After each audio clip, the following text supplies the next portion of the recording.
মিষ্টি গানের কলি। তুমি কি লুকিয়ে লুকিয়ে আমার পুরো গানটি শুনে শান্ত? এটাই উপায় কি ম্যাডাম? তুমি যখন বাসর ঘরে আবছা আলোয় দাদার বুকে মাথা রেখে গুনগুন করে গান শোনাবে, সেই গান শোনার ছোটা তখন হতে পারবো না, তাই একটু ভাগ বসালাম বৌদি। কেন উত্তরটা তুমি নিজেই জেনে নিও বৌদি। তুমি না জানতে চাইলো, সবাই কিন্তু জেনে গেছে ম্যাডাম। বিলেত ফেরত ব্যারিস্টার শ্রীমান বসন্ত রায় আর কুমারী চৈতালি দেবীর প্রেমের মামলার রায় বেরিয়েছে। আর সে রায় হলো বসন্ত রায় আর কুমারী চৈতালি দেবীকে মন দেওয়া নেওয়ার অপরাধে দুজনকে দুজনের হৃদয় কারাগারে বন্দী করা হলো।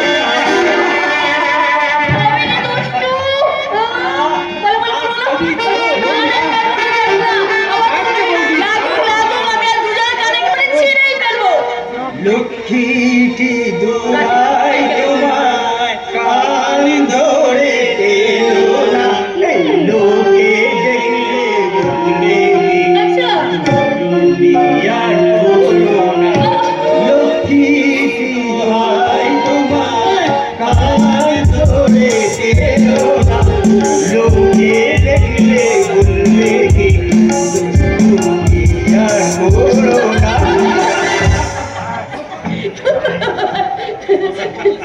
অসভ্যতা, ভীষণ অসভ্য হয়ে গেছে তোমরা। অসভ্যতার সীমা অতিক্রম করো এই বাঁদর দুটোকে। এবার থেকে তুমি কান বলেই আদর করবে চৈতালি। একই বলতে আপনি।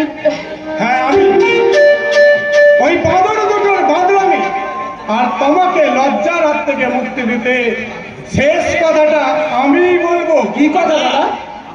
আমার ইচ্ছা সামনের শুভ লগ্নে চৈতালিকে আমি আমার মেজ ভাই বসন্তর বউ করে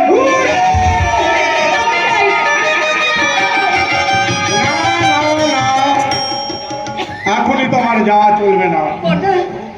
এই হেমন্তরা বহু কষ্টে বহু চোখের জল ফেলে সাজিয়েছে তার সংসার উদ্যান। এই উদ্যানের ভার এবার যে তোমাকে নিতে হবে চৈতালি। হ্যাঁ, তুমি, আমি জানি তুমি বসন্তকে ভালোবাসো, আর বসন্ত তোমাকে প্রাণের চাইতেও বেশি ভালোবাসে। তাই তোমাদের ভালোবাসার বাসরটাকে আরো সুন্দর করে সাজিয়ে তুলতে আমি আজ এখনই তোমার হাতে তুলে দিলাম আমার শরীফিয়া মায়ের আশীর্বাদ।